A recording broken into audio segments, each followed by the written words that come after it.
Aleluia! Que bênção, que alegria, amém? Mais uma vez a paz do Senhor aos irmãos, um bom dia. Se você nos visita a primeira vez, seja bem-vindo. Fique à vontade para voltar. Somos uma família da fé, dentre outras que o Senhor estabeleceu pela face da terra. Vamos abrir a palavra do Senhor na segunda carta de Paulo a Timóteo, no capítulo 4. 2 Timóteo 4. Nós vamos ler os versículos 7 e 8. A minha versão é NVI 2011, NVI primeira edição. Repetindo, 2 Timóteo, capítulo 4. Nós vamos ler os versículos 7 e 8. Diz assim a palavra: combati o bom combate, terminei a corrida, guardei a fé. Agora me está reservada a coroa da justiça, que o Senhor, justo juiz, me dará naquele dia, e não somente a mim, mas também a todos os que amam a sua vinda. Amém?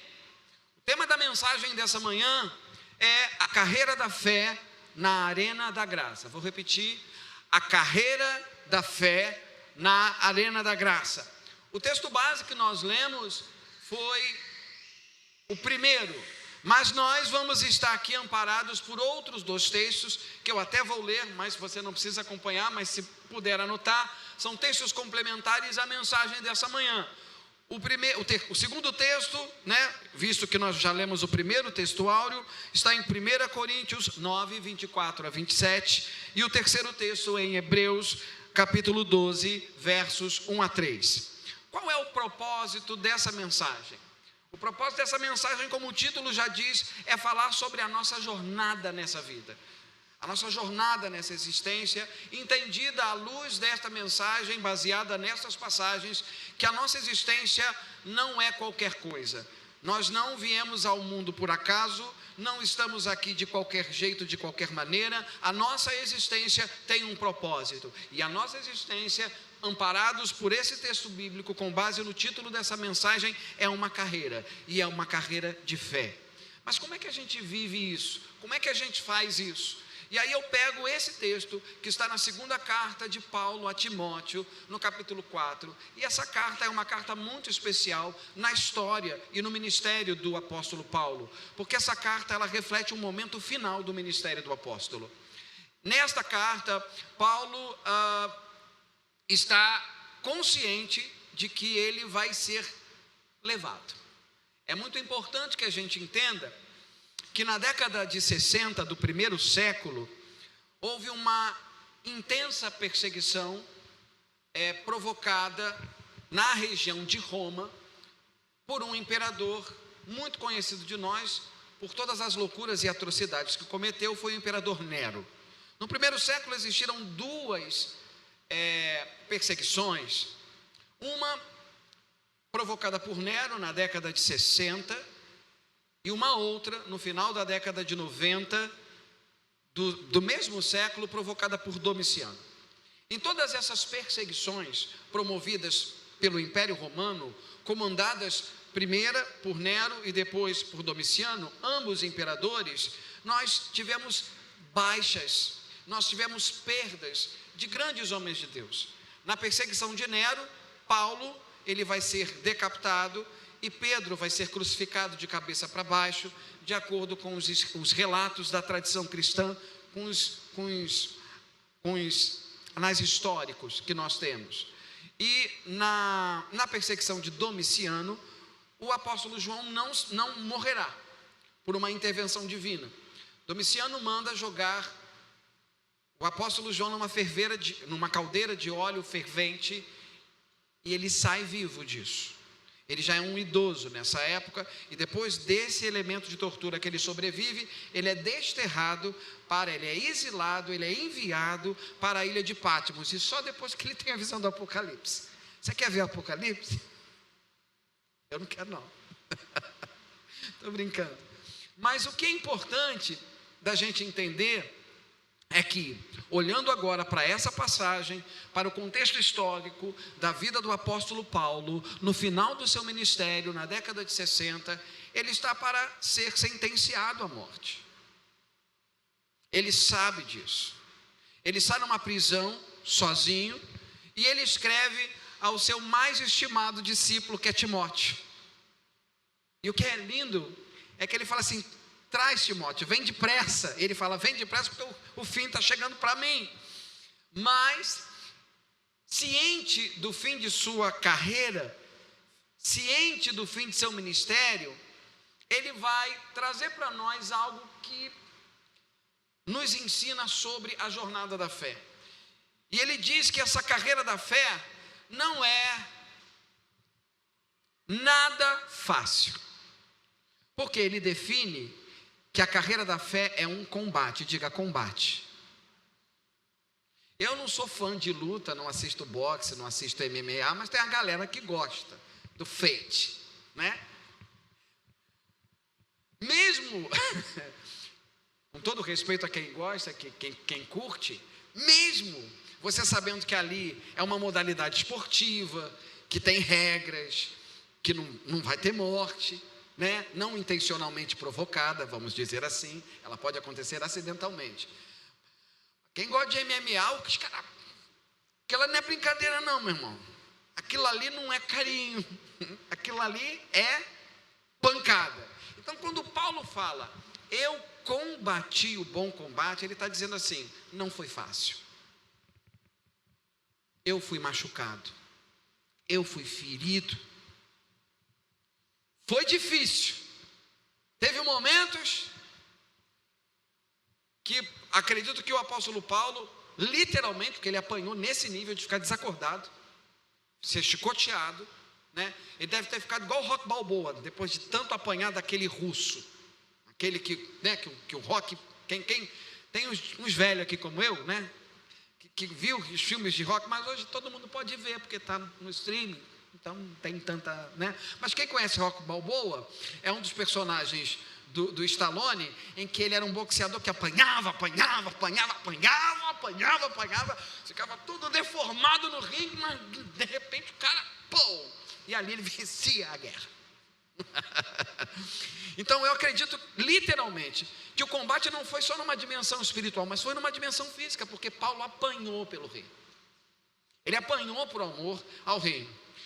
Para vocês terem uma ideia, quando ele vai à igreja de Tessalônica, ele é expulso de Tessalônica, mas ele é expulso debaixo de espancamento, e ele cai como morto, e de repente ele se levanta. Ele apanhou muito. Ele foi preso, ele foi massacrado, ele sofreu um naufrágio, ele foi picado por uma víbora.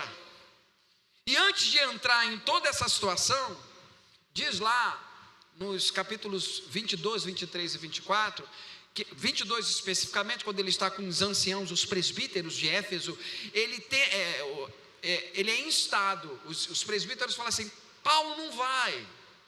Por quê? Porque chegou lá um profeta, não sabia de quem estava lá o cinto de Paulo. Aí o profeta pega o cinto de Paulo e fala assim: olha, eu não sei quem é o dono desse cinto, mas Deus me diz que o dono desse cinto vai ser atado. Aí ele faz um ato profético dizendo: olha, isso é o que vai acontecer. Aí o povo que gosta, né, que ama a gente e que às vezes quer poupar a gente de situações difíceis, está vendo, Paulo? É Deus te avisando para você não ir. Não vai, o bicho vai pegar, a coisa vai ficar feia, meu querido. Aí Paulo: não, é agora mesmo que eu vou. Você tem noção, gente? Vou te dar um exemplo assim para a gente entender.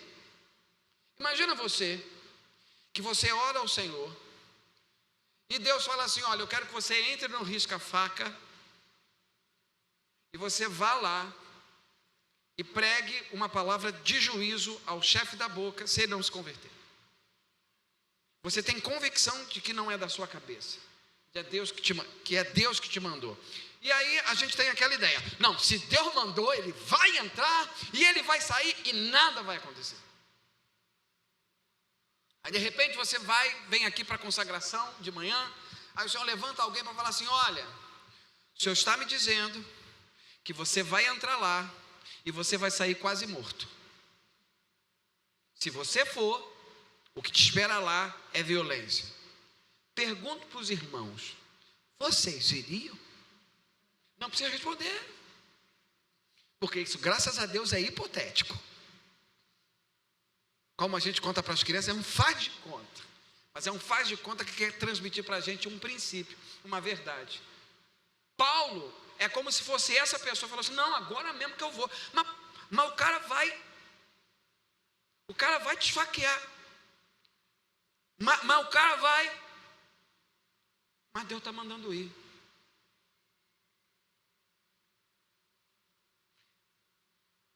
Quando ele fala combate, é isso, vaso. Você entendeu o que é combate da fé? É você pôr a sua vida em risco, às vezes sabendo que vai sobrar para você, que Deus não vai te livrar da pancada, que Deus não vai te livrar do naufrágio, que Deus não vai te livrar de situações adversas, quando toda essa adversidade, de acordo com a soberania dele, contribuir para o propósito. E aí que está o segredo, e eu queria me manter nesse combate, para a gente entender, que o combate da fé não tem a ver sobre quem nós somos, mas tem a ver com o que Deus faz através de nós. Vamos pensar? Quem tem aí a sua caixa de ferramenta em casa? Pode levantar a mão? Oh, louvado seja, né? Valério está precisando, você vai pendurar alguma coisa, Luciano. Ó, Deus está falando aqui, ó. Aleluia, profundo. Aí você vai, aí o Luciano, ela fala: Luciano, eu preciso que você pendure aqui alguma coisa, e não é parafuso, é prego. Aí ele vai ter que pegar o prego, vai ter que pegar o parafuso. Quem é que manuseia um instrumento? O martelo vai sair da caixa assim sozinho, e o prego vai chegar lá assim pulando? Quem é que pega o martelo? Quem é que bate no prego? Não é Valéria, é Luciano. Pode, porventura, o martelo dizer assim: bate devagarzinho, que senão vai me machucar? Pode o prego dizer para Luciano assim: pega leve comigo, tio? Não. Se você é um martelo, você é um instrumento usado para bater.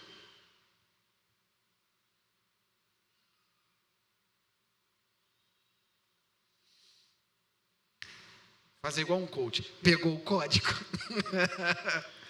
Você pegou o código? O martelo não questiona aquele que o pega para bater, porque ele existe para fazer isso. O prego não questiona a pessoa que vai colocar o martelo em cima dele, porque ele nasceu para ser prego, e na condição de prego, ele vai ter que ser tocado violentamente por um martelo, manuseado por uma mão. Quem é instrumento não questiona o seu uso, submete-se, mesmo que sofra o dano da função para a qual foi chamado. Eu gosto muito quando eu ofereço carona para algumas pessoas, né? Assim: vamos, fulano. Não, mas eu moro lá. Não, vou te deixar em casa. Não, mas eu moro longe. Eu falei: não sou eu que vou te levar, filho, é o carro. Se fosse para te colocar na carcunda, para te deixar na sua casa, eu falaria para você: vai na fé, vai a pé, que eu oro por você. Mas como é o carro que vai te levar, eu vou te deixar na porta. O carro tem essa opção? Ó, tá muito pesado, Anderson. Não bota esse pessoal aqui não. O carro pode dizer assim: olha, não entra aí não. Não entra aí não, porque aí é perigoso. Morando em São Gonçalo, então, meu carro não pode dizer nunca nada de mal. Eu vou ter que ir para lá. carro ele vai seguir aquela rua, esburacado. O carro não pode dizer, não vai por aí. O carro não pode fazer greve, eu não vou. Eu não quero. O carro não pode dizer, não é justo. Eu me revolto. Eu não mereço. Um carro não pode dizer, porque o carro é um instrumento. E quando a gente entende que a carreira da fé não é, vamos entender, hoje é a noite do Oscar, correto? Eu amo filme, amo televisão, amo série, gosto muito. Mas a gente foi fomentado por roteiro de novela, por roteiro de filme de Hollywood, onde a gente acha que a nossa história é estreando protagonista Anderson Fabrício, e as coisas têm que acontecer para a minha vida dar certo, para eu ser feliz nessa terra, para tudo brilhar. Então as pessoas falam assim, a carreira da fé, não, dá licença, agora é meu momento, agora é minha história, desculpa, passando aqui na passarela, Anderson e Pedro, vamos desfilar na passarela, ó, Anderson e Pedro está desfilando comigo. A vida não é sobre uma passarela aonde as luzes da ribalta brilham sobre mim, porque eu sou um protagonista de um monólogo ou de uma série. Eu não sou o Wagner Moura que vai ganhar o prêmio hoje, se já ganhou, se não vai ganhar.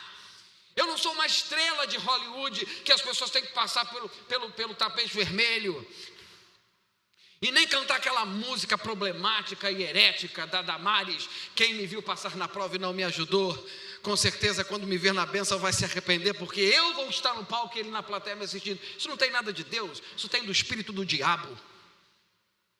A vida não é isso. Não cante essa música. Ela não é sobre Deus. Se não é sobre Deus, não pode ser cantada, porque você não tem que estar no palco. A carreira da fé não é algo que nos projeta. A carreira da fé é algo que projeta Deus. É algo que evidencia Deus. Você está entendendo? Ainda o próprio Jesus nos diz que nós somos luz do mundo. E aí ele vai falar lá no Sermão da Montanha, você vai esconder debaixo de uma cama uma candeia? Vamos pensar num lampião. Nos lugares onde não tem energia elétrica, era a luz de quê? De lampião. Quando falta luz na nossa casa e não tem uma luz elétrica, uma luz recarregável ali disponível, a gente usa a vela ou a lanterna do celular, enfim. Quando você está nas trevas, a luz tem que estar num lugar evidente. Então, quando a luz brilha nas trevas, o que vai acontecer com a luz? Ela vai chamar a atenção. Só que a luz que eu carrego não é minha, não vem de mim, é daquele que me enviou. E é nesse momento que a gente tem o que Paulo chama de combate. Mas ele diz, combati o bom combate. Ele está claro dizendo, está no passado. É algo que se realizou no passado e que tem efeito no presente. É um tempo no grego que se chama de auristo. Algo que ficou bem feito no passado e que ainda tem efeitos no presente. E ele está dizendo, eu combati. Ele segue. Em meio a esses combates, tem feito, tem pancada, tem contusão, tem, Júnior, tem sangue, ossos quebrados, né? Mas o que, professor Felipe? Estiramento de ligamento, é que esses termos dor, tudo de ruim. Mas ele diz, apesar disso, ele diz, terminei a corrida, ou terminei a carreira. E mais o que? Ele termina a carreira fazendo o quê? Guardando a fé. A minha vida está chegando ao fim, mas eu olho para a minha vida nessa prisão. Paulo tinha likes nesse momento na vida. Paulo era apóstolo. Tinha alguma mansão? Ele estava numa mansão, numa prisão domiciliar na sua mansão apostólica, no seu Aras? Não estava.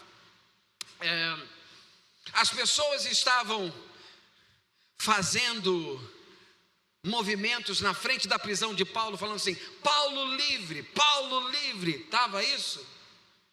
Tinha alguém fazendo campanha para libertar Paulo? Não. Estava todo mundo com medo, porque a pessoa mais poderosa do império que determinou aquilo. Pergunto a vocês, como é que estava a reputação pública de Paulo? No chão. Ele era um criminoso. Sabe o que Nero fez? Ele botou fogo em Roma, porque ele queria reformar a cidade. E dizem os cronistas de Nero que enquanto ele via Roma incendiada, da sacada do seu palácio, ele tocava a lira e sorria. Depois que a cidade foi destruída e houve um levante popular contra isso, sabe o que Nero falou? Foram os cristãos. Eles são acusados. Manda prender todo mundo. E é nesse contexto que Paulo está. Então a reputação dele era das piores, porque ele era considerado o líder de um grupo que incendiou a cidade de Roma. Era essa a condição dele. E aí talvez, se a gente fosse medir o sucesso do ministério de Paulo, você fala assim: olha, Paulo termina os seus dias preso, mal falado, vai ser decapitado. Talvez se você olhasse apenas para esse momento, para esse ano final do ministério de Paulo, se você olhasse Paulo na perspectiva de ser o último ano de ministério, você diria que ele teve um ministério de sucesso com base nos critérios atuais de sucesso ministerial que a igreja vende, que a igreja prega? Não! Não tem mega church, não tem contato com político de estimação, não tem casa boa. Não pode nem dizer que mal a mal em São Gonçalo. É pior, muito pior, porque está preso.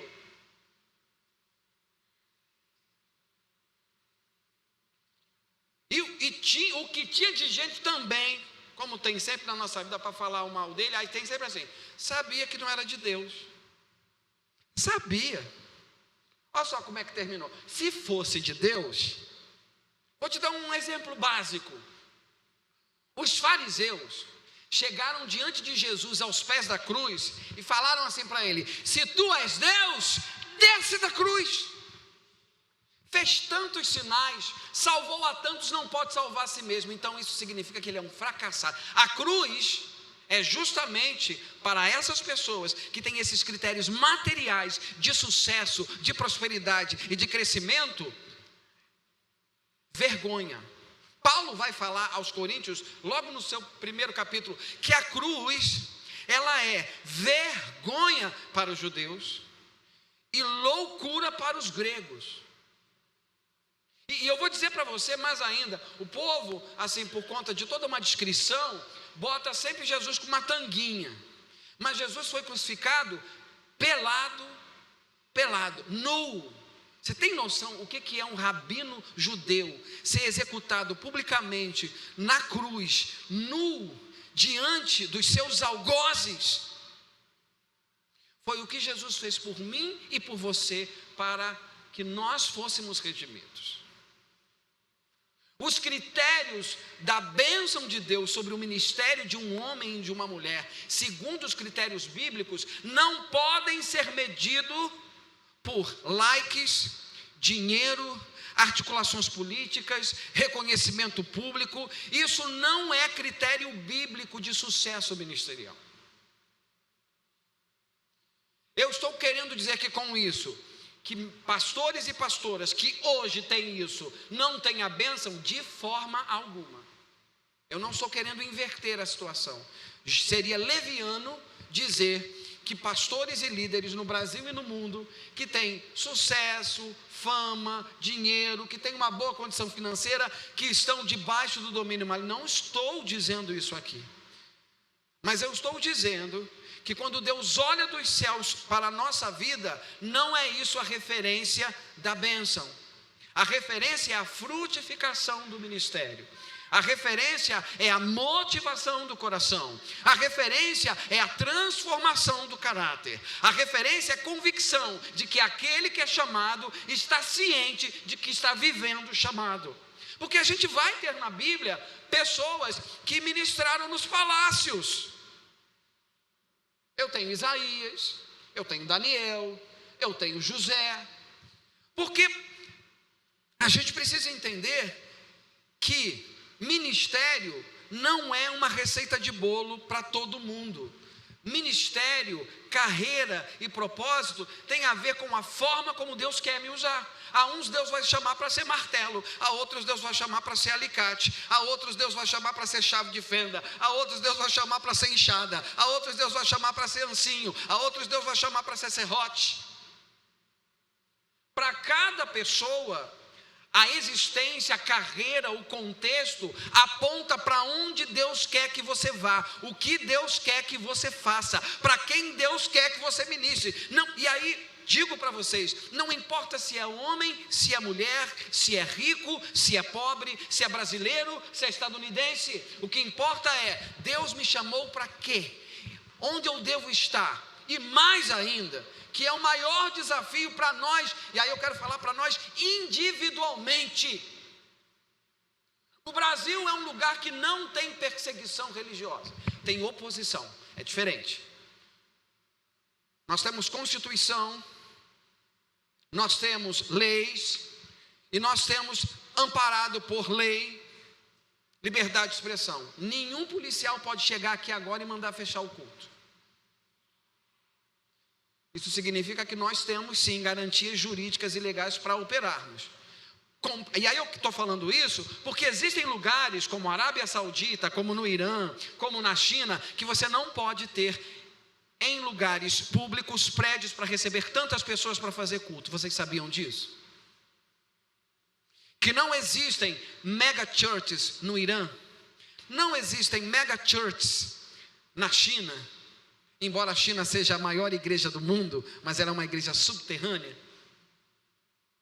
Se você vai na Coreia do Sul, você encontra lá a igreja do pastor David Paul Yang-Chu, com mais de 1 milhão de pessoas. Na China você não tem isso, porque você não pode, é proibido. Então eu quero mostrar para vocês que existem lugares sim, que tem perseguição religiosa, que cristãos são presos simplesmente por ser cristãos. Aqui no Brasil ninguém pode ser preso porque é cristão.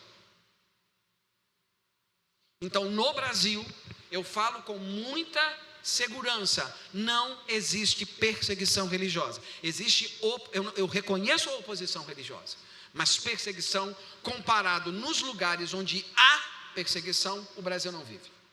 Fechei esse parênteses para dizer, num país onde pessoas podem ir livremente para as igrejas, no dia que quiser, na hora que quiser, onde pastores podem abrir igrejas, onde as pessoas podem viver a vida livremente, qual é o sentido de ser cristão? Você já se perguntou isso? E foi essa questão, foi essa pergunta que me levou a meditar na pregação desta manhã. Quando eu olho para a minha vida, eu não tenho perseguição.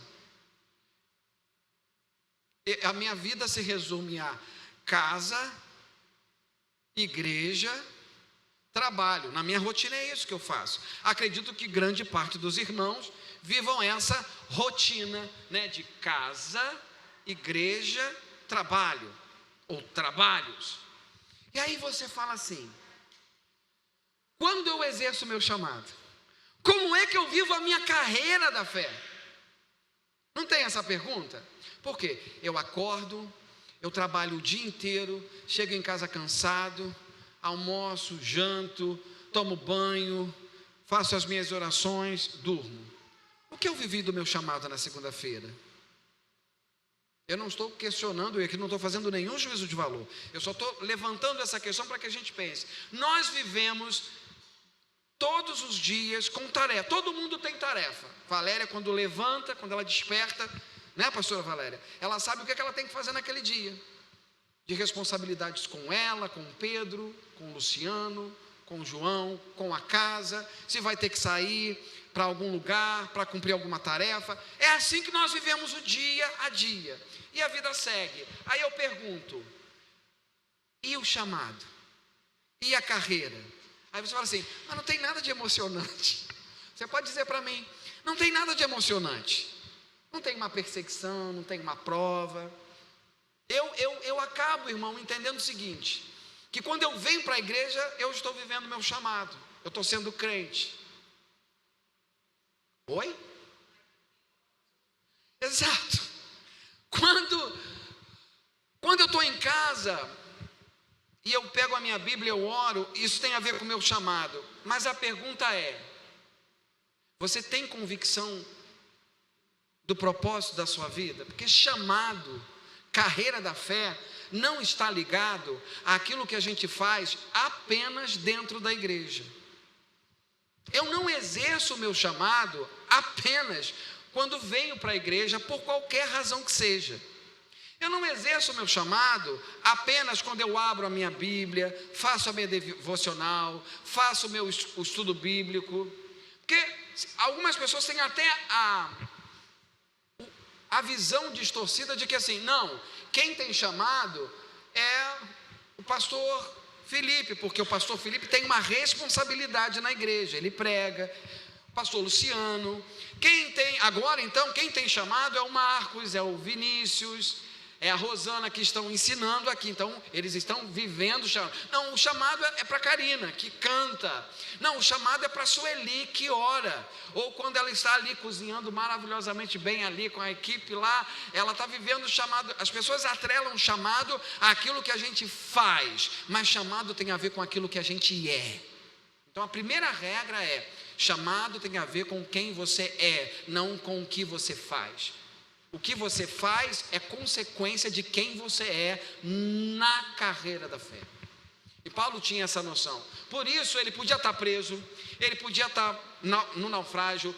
O que ele fazia, né? Teve momentos também na igreja de Tessalônica e na igreja de Corinto, que eram as igrejas mais ricas, em que ele poderia viver confortavelmente, em que ele, quando não recebeu ofertas, sabe o que Paulo fez?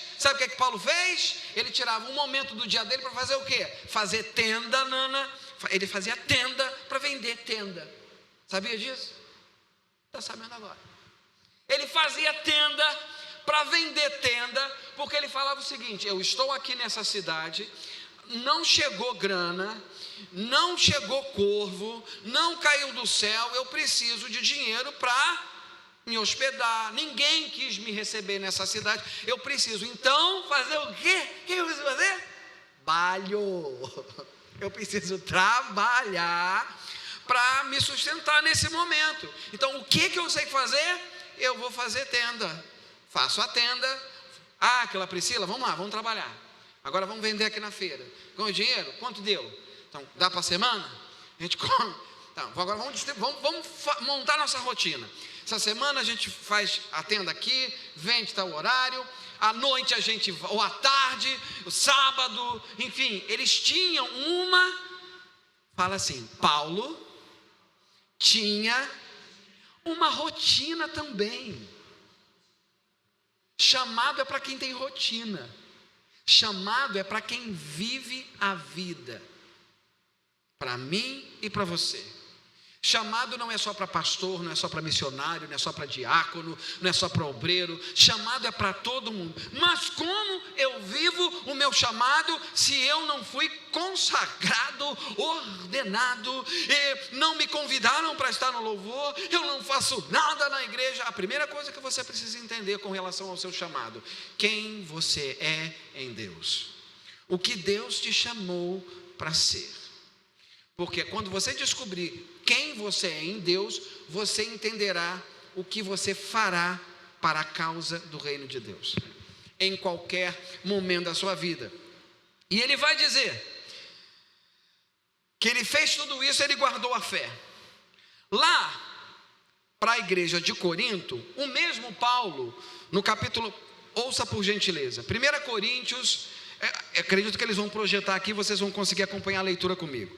1 Coríntios, capítulo 9, versículos 24 a 27, diz assim: vocês não sabem que dentre todos os que correm no estádio, apenas um ganha o prêmio? Corram de tal modo que alcancem o prêmio. Todos os que competem nos jogos se submetem a um treinamento rigoroso para obter uma coroa que logo perece, mas nós o fazemos para ganhar uma coroa que dura para sempre. Sendo assim, não corro como quem corre sem alvo, e não luto como quem esmurra o ar, mas esmurro o meu corpo e faço dele meu escravo, para que depois de ter pregado aos outros, eu mesmo não venha a ser reprovado.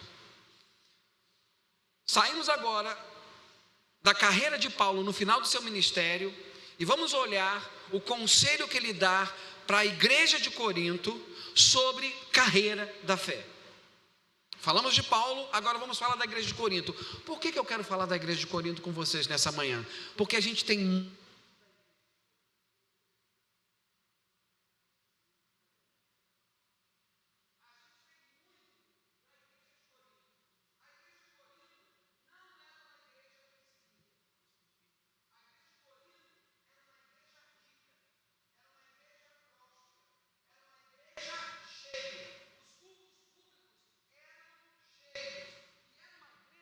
cheia de dons.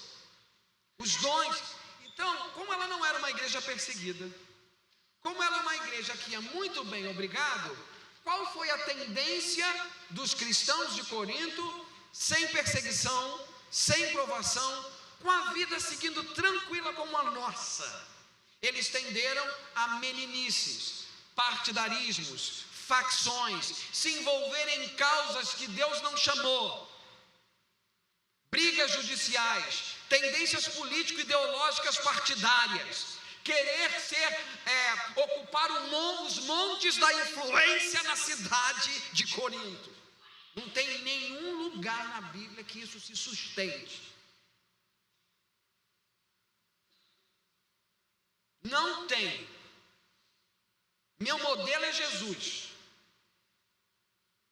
Se Jesus é o meu modelo, eu pergunto, em algum momento, Felipe, você lê, quando Jesus está ali no cenáculo, fala assim, vamos estabelecer um plano de estratégia para nos relacionar com a perspectiva cultural judaica, com a perspectiva política. Nós vamos ter que ocupar o monte da justiça, o monte da cultura, nós vamos abrir escolas para ter um monte da educação. Jesus fala isso. O plano de expansão da igreja, no Novo Testamento parte de uma preocupação de ocupar esferas de influência? Não, a igreja precisava ser igreja, e ela se caracterizava pela pregação do Evangelho. Abria a minha boca, falava do que Deus faz por mim, o Espírito Santo fazia a obra, pessoas vinham, vamos levar para as casas, vamos começar a ensinar as pessoas nas casas, porque nem lugar tinha. Eu não preciso de área de influência, porque eu tenho o Espírito Santo. Caramba, isso mesmo, é assim que eu me sinto. Obrigado pelas suas efeitos especiais aqui com Pedro, está me ajudando. Eu não preciso, quem tem o Espírito Santo não precisa de STF, não precisa de Congresso Nacional, não precisa de Presidência da República, não precisa de Rede Globo. Eu tenho o Espírito Santo. Ele é suficiente. Eu posso ser pobre, duro e com coco, morar em São Gonçalo, mas se o Espírito Santo quiser que a minha voz chegue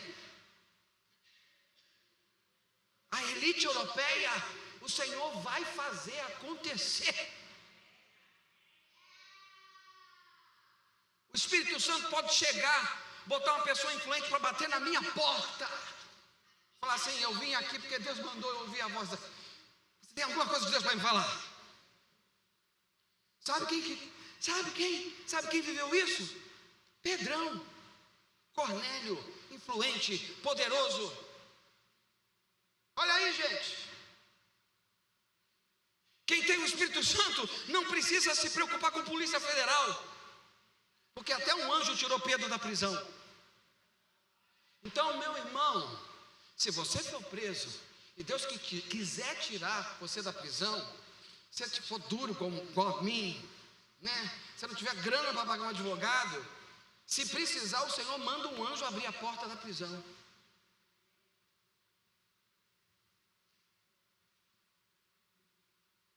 Quando eu tenho o Deus Criador dos céus e da terra comigo, eu vou ficar me preocupando em montar articulação com um empresário de cidade? Se Deus quer que isso aconteça, o que é que Ele faz? Ele traz, maior conector de pessoas a favor da causa do reino se chama Espírito Santo. José aprendeu isso assim, de uma coisa mais suave. José estava na prisão, fazendo um parênteses, não adianta. José estava na prisão, foi usado, revelou o sonho do padeiro, revelou o sonho do copeiro. Ele sabia que quem ia para degolar era o padeiro, e quem ia ficar bem na fita com o Faraó. Aí quando ele fala assim, justamente assim, ó, fala de mim lá, fala de mim lá para Faraó, somos parça, estamos juntos, mano. José, né? Jovem, impetuoso. Oi? Cara, pensa. Às vezes você fala assim, Jesus, tem alguma coisa errada comigo. Eu faço tudo certinho, dá tudo tão errado. O que está acontecendo com a minha vida? O cara viu, pensa, você está na prisão para ser morto. Alguém revela o que vai acontecer com você e com o outro. Isso se cumpre. Quando você bota os pés diante de Faraó, você está impressionado, aí você de repente faz assim, ó, não fala nada. 2 anos se passaram. Aí quem lembrou ao copeiro que José revelava sonho? O Todo-Poderoso deu um sonho a Faraó. Deus falou assim, agora é o momento. É difícil a gente entender que na carreira da fé, quem tem a soberania da jornada não sou eu. Eu não sou um roteirista da minha vida, eu sou um cronista. Eu escrevo meu diário de bordo após as situações acontecerem. Eu não tenho a capacidade de prever quando Deus fará, como Deus fará. E José aprendeu assim. O copeiro esqueceu, mas o Senhor não. E o Senhor deu um sonho ao copeiro? Foi ao copeiro que Deus deu um novo sonho? O Senhor deu um sonho a Faraó. Aí Faraó fala e manda trazer o seu network. Ó, traz aí os melhores. Alguém consegue revelar? Aí o copeiro está lá do lado de Faraó. Eu conheço uma pessoa que pode resolver essa situação. Depois que ele vê, e olha, veja, ele vai falar com o Faraó depois que o Faraó está irritado. Quando o Faraó chamou ele de volta, que ele estava bem na fita com o Faraó, ele não falou nada. Você acha que humanamente, você está vendo o cara, pão para degolar todo mundo, você quer ser o próximo da reta, depois que ele já te botou na prisão? Pensa na cabeça desse copeiro, Vaso. Pensa aí, Vaza, na cabeça do copeiro. Ele está bravo. Ele já me botou na prisão. Se eu falar um ai agora, eu sou a bola da vez. Eu serei, como Rosana falou, o bode expiatório dessa história. O que ele faz? Ele fala. Olha só, gente, quando Deus está no negócio, contra todas as previsões, a situação acontece. Ele fala, Faraó, e ele fala com ousadia. Eu sei quem pode revelar. Eu estava na prisão. Aí depois de 2 anos, o cabra desenrola. Aí manda chamar E aí acontece na vida de José. Você está entendendo? Você não precisa de esquema, você não precisa de dinheiro, você não precisa de pessoa influente. Com todo respeito aos empresários, aos juízes, aos políticos, nem nada contra. Crente pode ser juiz, pode ser empresário, pode ser político, nada contra. Crente pode ter dinheiro, pode morar bem, nada contra. Pode ter carro bom, nada contra. Mas a questão é, para fazer a obra de Deus, Deus é suficiente. Parece óbvio, não parece? Mas não é. Então, dá esse recado do coração para essa pessoa que está do seu lado. Fala assim: meu irmão, minha irmã, para fazer a obra de Deus, Deus é suficiente. Nós temos um exemplo clássico. O pastor Luciano veio aqui na hora da oferta, explicou o projeto, falou lá do pedreiro. Nós podemos, a Bíblia nos ensina a compartilhar as nossas necessidades, é bíblico. A igreja tem necessidades e nós podemos falar na nossa comunidade. Estamos falando aqui com os irmãos na fé, com a nossa comunidade de fé. É na nossa comunidade de fé que podemos compartilhar, podemos falar de nossas necessidades, isso é bíblico. Mas a grande questão é, se o Espírito Santo não tocar no seu coração, nada acontece. Mas se Deus quiser, e você não dá porque você não tem, Deus vai levantar gente fora para vir aqui e falar: eu só sou um pedreiro, está precisando de alguma coisa aí? Deus faz isso. Deus faz isso. Porque a obra é dele. Eu e você somos dele. A igreja de Corinto é o reflexo da nossa forma de viver.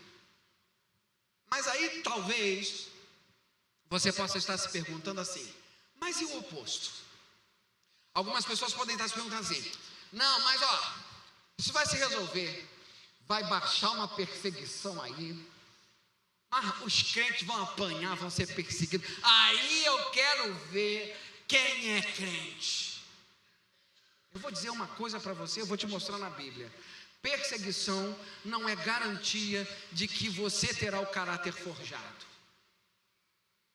Hebreus, Rosana, capítulo 12, versículos 1 a 3, que é aonde o autor aos Hebreus, que muitos acreditam ser o apóstolo Paulo, eu compartilho dessa visão, embora não tenha autoria definida, como Rosana bem colocou, diz assim, versículo 1 do capítulo 12 de Hebreus: portanto, também nós, uma vez que estamos rodeados por tão grande nuvem de testemunhas, livremo-nos de tudo que nos atrapalha e do pecado que nos envolve, e corramos com perseverança a corrida que nos está proposta, tendo os olhos fitos em Jesus, autor e consumador da nossa fé. Ele, pela alegria que lhes fora proposta, suportou a cruz, desprezando a vergonha, e assentou-se à direita do trono de Deus.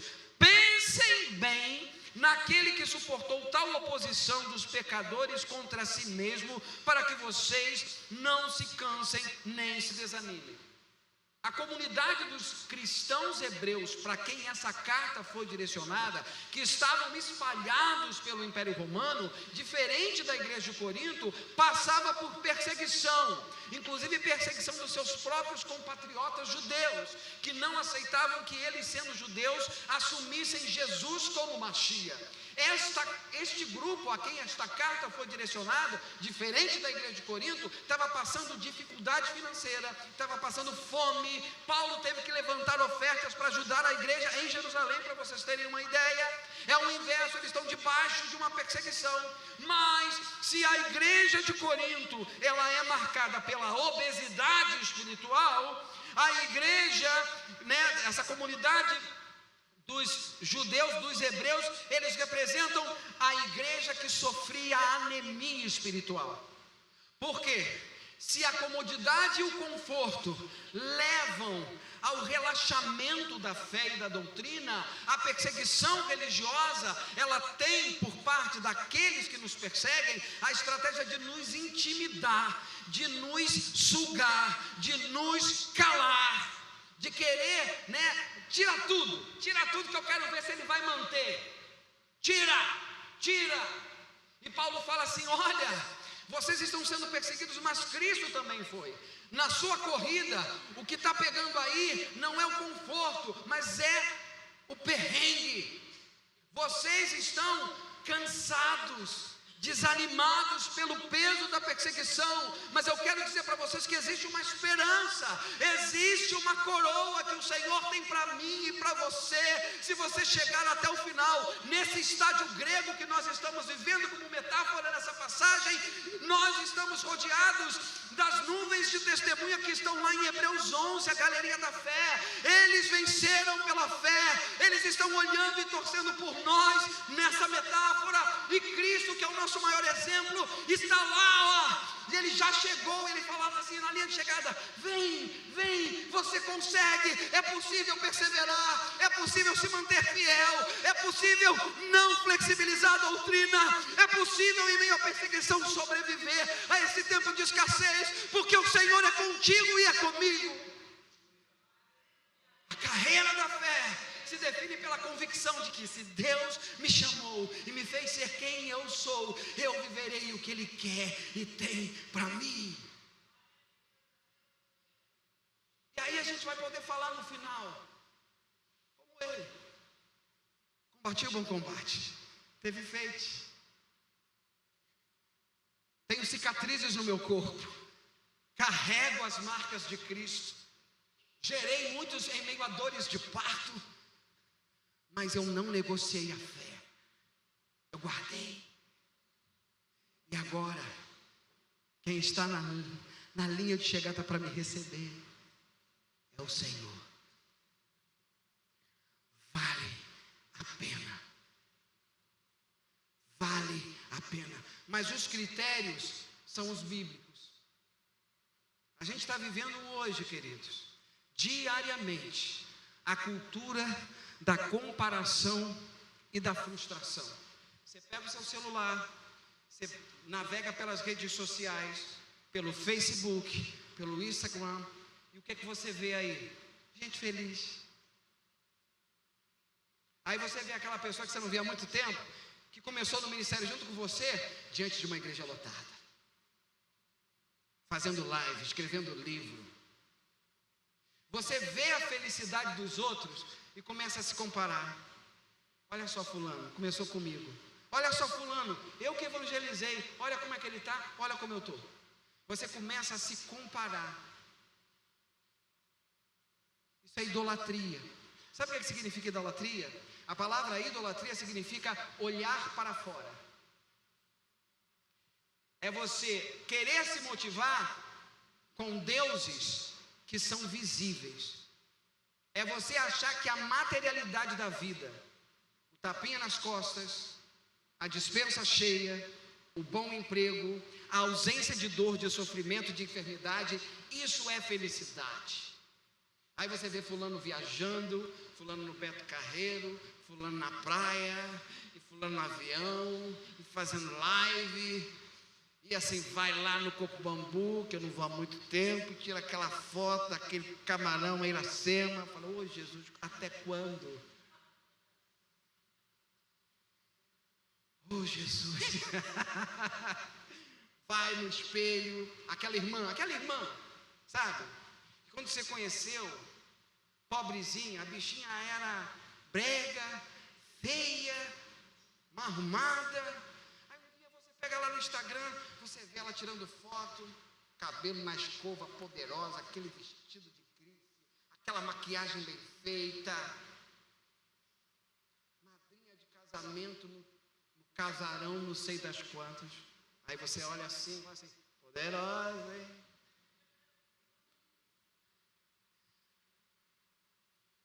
O mundo está cheio de vitrines para que você se compare e pense assim: como eu sou infeliz. Olha como as pessoas têm a vida melhor que a minha. Pare de olhar para esses ídolos, isso é idolatria. Olhe para quem você é, para o que Deus tem para você, para o que Deus provê na sua vida. Olhe ao seu redor, pare de viver aquele ditado triste, mas que é infelizmente a realidade na vida de muitas pessoas. a grama do vizinho é sempre a mais verde. Não, porque eu tenho um ogro em casa, um xureque em casa. Aí eu chego, vejo lá minha amiga, né? Olha o que bem fez para mim essa mesa, esse café da manhã. Ele fez tudo. O meu não sabe nem fritar um ovo, essa mula de Balaão.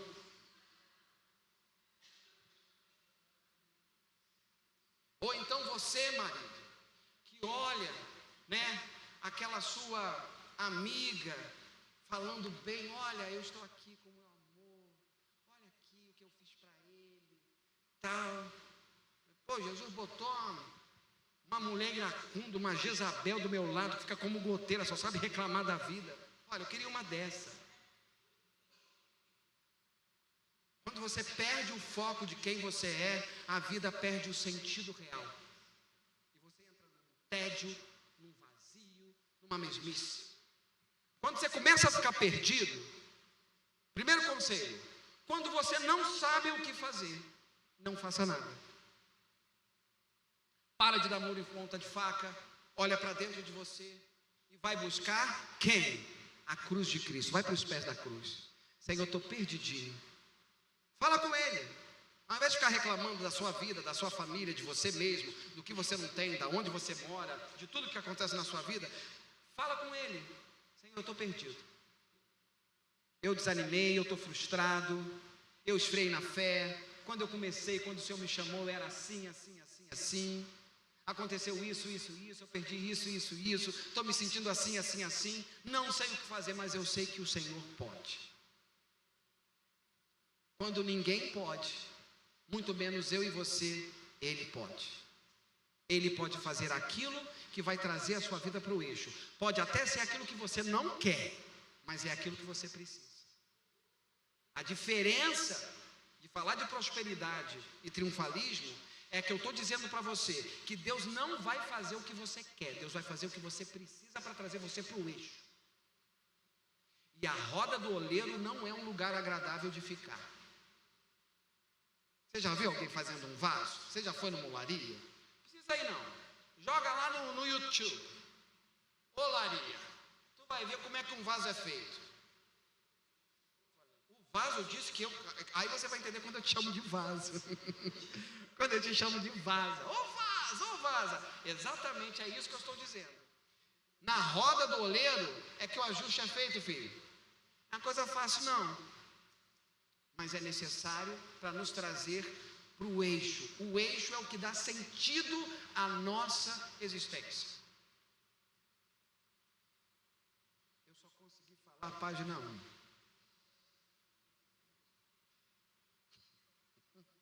Amém. Ministério de música, por favor. Tem 4. Tem 4, irmãos, ó, 4.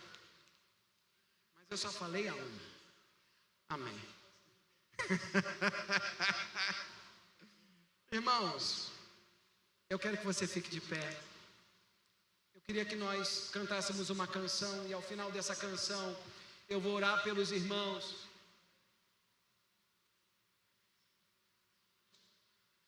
Para que Deus diga para você e só para você. A minha oração nessa manhã é: Deus, fala para o meu irmão, fala para a minha irmã, o que eles precisam saber para continuar caminhando na jornada da fé. Você tem perguntas? Eu tenho certeza que uma pregação como essa suscita várias perguntas, mas eu não sei para que Deus me chamou. Mas eu não sei, eu sou muito novo. Seu nome?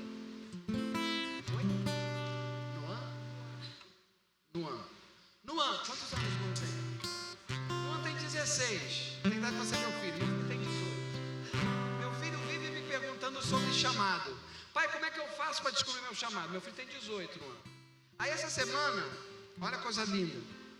Eu vivi uma situação eu passei uma semana muito pesada, debaixo de muita luta. Eu tive um sofrimento muito grande essa semana. E eu compartilhei com a minha família. Na quinta-feira eu compartilhei com a minha família, com meu filho, com a minha esposa. E sabe o que o meu filho fez? Ele foi orar. Primeira coisa que eles fizeram, porque eu cheguei muito mal, minha esposa e meu filho na cama oraram por mim. Mas o meu filho, não satisfeito, ele foi orar no dia seguinte. E Deus entregou uma palavra a ele para falar para mim. Aí o carro quebrou. Eu não fui para casa na sexta. Eu só fui para casa no sábado. Mas ele não esqueceu. E ontem, quando eu estava fechando o esboço, ele falou assim: pai, eu tenho uma coisa para falar com você. Eu tenho uma coisa para falar para o senhor. E aí, o meu filho abre 2 passagens bíblicas.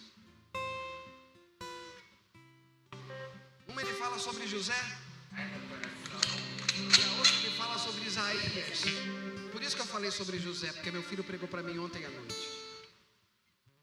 E ele falou uma passagem de Isaías, capítulo 40. Ele falou assim: pai, não desanima, que os que esperam no Senhor renovarão as suas forças. Pai, Deus te entregou esse projeto. O Senhor vai ser perseguido porque o Senhor está fazendo a coisa certa. Meu filho começou a pregar para mim ontem às 9:30 da noite. E ele, mês passado, estava perguntando como é que ele faz para descobrir o chamado dele. Ouviu, meu filho? Você que está aí na mídia, você entendeu, Daniel? Você já está vivendo seu chamado. Aí hoje, quando nós estávamos saindo de casa para pegar a Giovana, nossa amiga, nossa mana, eu botei a mão nele assim, nas pernas dele, e falei assim: muito obrigado, meu filho, porque você foi usado por Deus para falar comigo. Você foi uma pessoa usada por Deus na noite passada para me levantar. Meu filho não precisou vir aqui num púlpito pregar. Ele viu uma necessidade do pai dele na casa dele, e ele orou pelo pai dele. E no dia seguinte ele orou para que Deus desse uma palavra para ele. E Deus deu uma palavra para ele. E eu precisava dessa palavra, e ele trouxe para mim.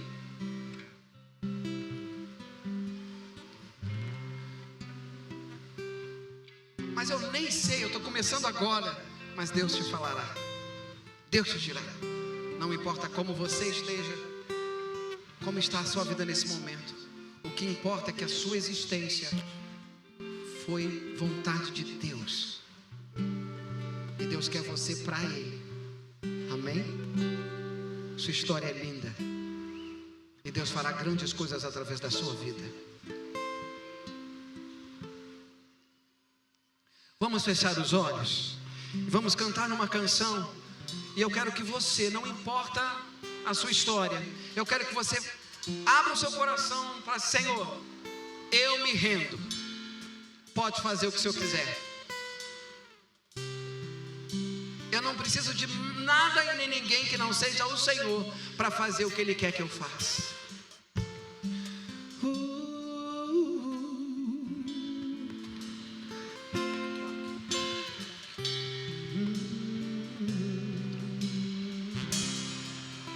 Tu és minha vida,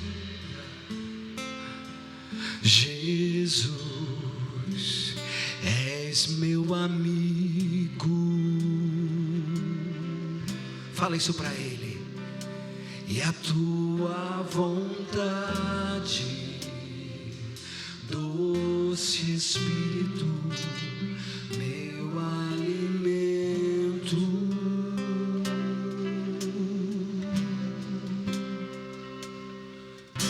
Sem ti não há valor em mim.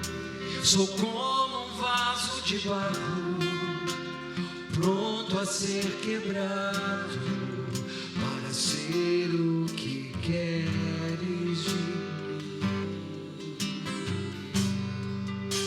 A tua presença é tudo que eu preciso. É tudo que eu preciso.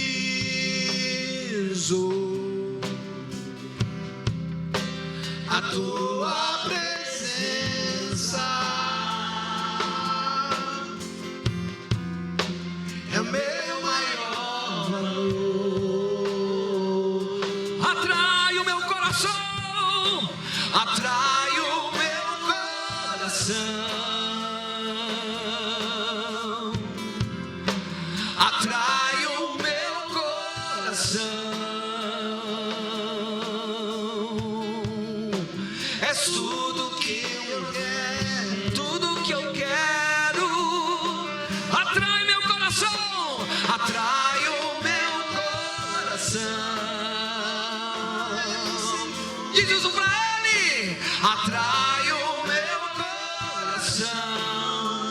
posso te tocar, posso te tocar. Do início.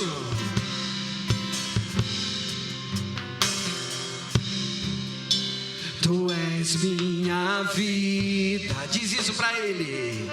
Jesus, és meu amigo, és meu amigo.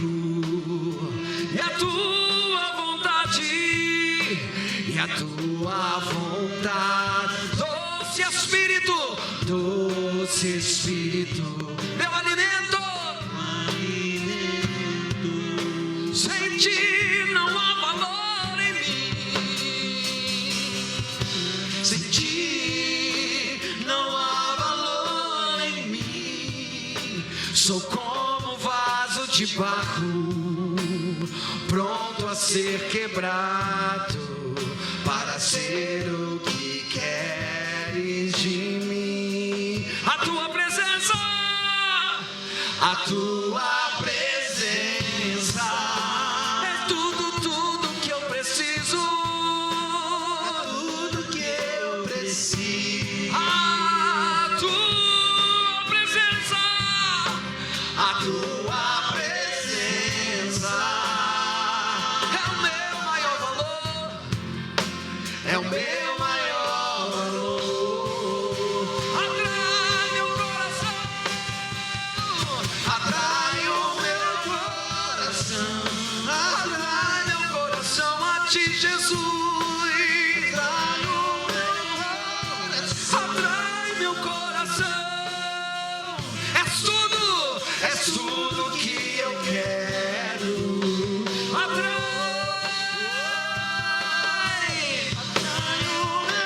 Atrai o meu coração, atrai o meu coração. Posso te tocar,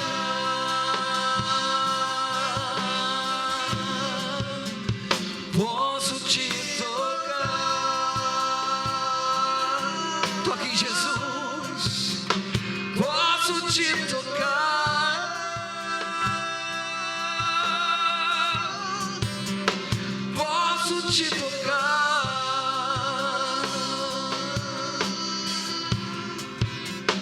posso te tocar.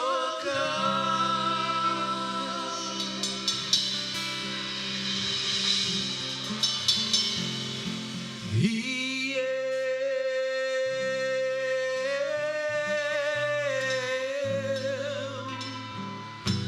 perdido estou sem ti.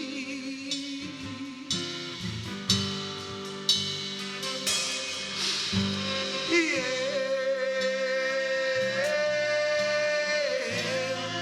eu nada sou sem ti. Nada sou e eu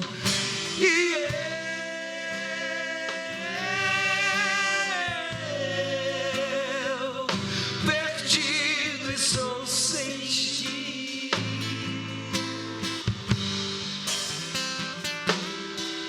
Depois de Jesus ter sido crucificado, morto e ressuscitado, Pedro estava perdido porque negou Jesus. Mas Jesus teve um acerto de contas com Pedro na beira da praia. E a pergunta que Jesus fez para Pedro, para fazer o acerto de contas, é: Pedro, tu me amas? E Pedro diz: tu sabes que eu te amo, Jesus. Nós amamos Jesus, mas às vezes ficamos perdidos como Pedro. Temos medo de dizer que somos de Jesus. Temos medo de viver e obedecer a Deus. E Pedro teve isso, mas Jesus falou para Pedro: tem um caminho. Viva o seu chamado. Seja aquilo que eu disse que você tem que ser. Pastoreia minhas ovelhas. Seu amor será provado, Pedro, quando você fizer aquilo que eu te orientei. Levante suas mãos. Senhor, nós às vezes somos frágeis, fracos, como um vaso de barro, Senhor. Às vezes, Senhor, nós nos sentimos perdidos como Pedro na beira daquela praia, constrangido porque te negou, Senhor. Mas nesta manhã nós queremos ter a certeza de Paulo, de que estamos num combate e vamos até o fim na carreira da fé. Vamos correr a corrida nesse estádio e guardar o bom depósito, não negociando, Senhor. Nós não vamos negociar, nós não vamos relaxar como a igreja de Corinto. Nós não queremos desanimar como algum daqueles hebreus que estavam desanimando por conta da perseguição. Nós queremos viver a convicção, a fé que o Senhor nos chamou para ser quem somos, e custe o que custar, ainda que em meio a marcas, feridas na caminhada, nós concluiremos a corrida e a carreira da fé, Senhor. Senhor, eu quero orar por meus irmãos e por mim mesmo. Oh Espírito Santo, Tu que és o fortalecedor, fortalece-nos nesta manhã, renova as nossas forças, para que não venhamos a desistir, olhar para trás, largar a mão do arado, abandonar a carreira. Não queremos sair, Senhor. Nós não queremos Te deixar, nós não queremos desviar, nós não queremos abandonar, nós não queremos esfriar, Senhor. Por isso, nesta manhã, nós abrimos o nosso coração aqui nesse altar, Senhor, para que a Tua obra seja feita na nossa vida. Convence-nos, Espírito Santo, que achamos lugar de quebrantamento, confissão, arrependimento, mudança de vida, Senhor. Livra-nos da religiosidade, da frieza e da insensibilidade espiritual, Senhor.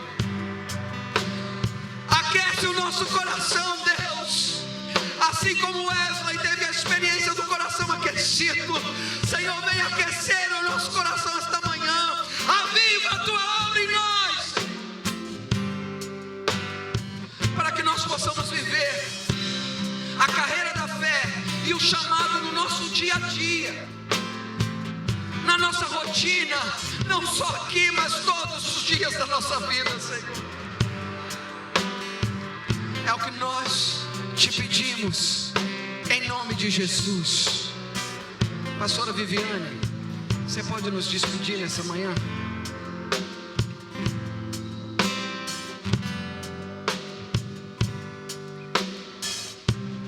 Senhor, nós Te agradecemos, Pai, por esta manhã, por esta palavra que recebemos, Deus, em nossos corações. Que o Senhor continue nesta semana fortalecendo, encorajando os nossos irmãos a permanecerem firmes na fé, independente de qualquer coisa. Que o Senhor possa nos fortalecer, nos encorajar, nos dar ânimo novo, Pai, para a gente continuar essa caminhada, Senhor. E que como igreja possamos encorajar ao outro, para permanecermos firmes até o fim, Senhor. Leva-nos em paz, debaixo da Tua graça, livra-nos de todo mal, e que tenhamos uma semana abençoada, para a glória do Teu nome. Amém e amém.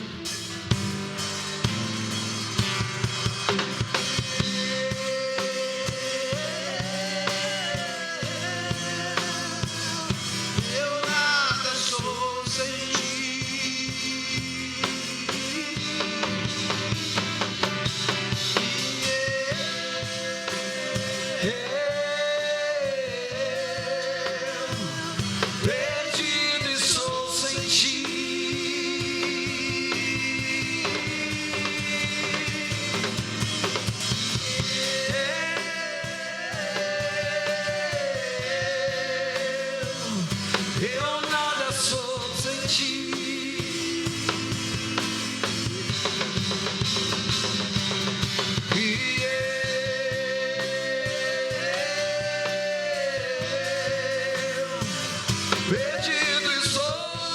ti.